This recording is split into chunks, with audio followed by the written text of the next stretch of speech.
lên nó khné này nhưng mà chạy thịt khắc ha nó khné năng prep nó khné được biệt để cho nó khné riêng chânភាសាចិនហ្នឹងកាន់តែចេះកាន់តែចាំទៀតណាអញ្ចឹងណាគ្នាបើសិនជាយើងចង់ចេះចិនណាយើងត្រូវតែចេះអង់គ្លេស wait stop ណាគ្នាមិនមែនថាតើតើអ្នកទាំងអស់គ្នាចេះអង់គ្លេសតើចេះអង់គ្លេសរើ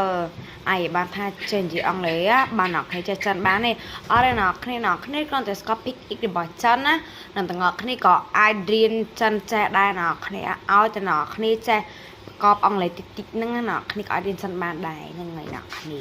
ហ្នឹងហើយអ្នកគ្នាអ្នកខ្លះក៏តែនិយាយថា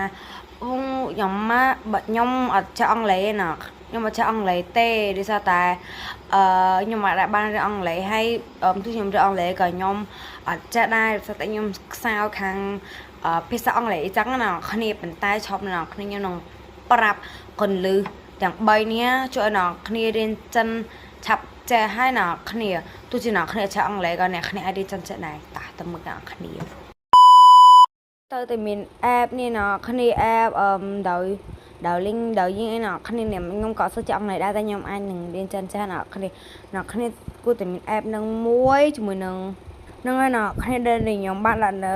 ឲ្យលើខាងវីដេអូនេះចឹងណាគ្នាបើឲ្យកុំបបាខ្ញុំចូលទៅមើលចឹងណាគ្នានេះគឺមាន app ដោយខ្ញុំនិយាយប្រាប់ហ្នឹងណាគ្នាអាចមើលតាមហ្នឹងបានណាគ្នាមានតែ app ចំនួន7ហ្នឹងណាគ្នាអាចរៀនចិនចេះបដ ாய் អ្នកគ្នាទី1អ្នកគ្នាគឺជាប្រភេទវិជ្ជានុក្រមរបស់ភាសាចិនទី2គឺជាវេយ្យាករណ៍ចាប់ពីARK 1ដល់សិកណាគ្នាគឺត្រូវថាយើងឆាប់ចេះណាគ្នាប្រភេទដូចជា Google អីចឹងណាគ្នាហើយទី3ហ្នឹងគឺរៀនស្ដាប់និងរៀននិយាយភាសាចិនណាគ្នាព្រោះភាសានីមួយៗបើសិនជាយើងអត់សន្ទនាទេវាក៏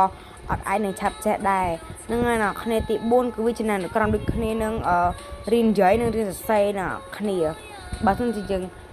អត់ចេះសរសេរអក្សរក៏រៀនពិបាកដែរទី5ណាគ្នាគឺគំនូសចិនហ្នឹងបានន័យថាយើងគួរអក្សរចិនហ្នឹងឯណាគ្នា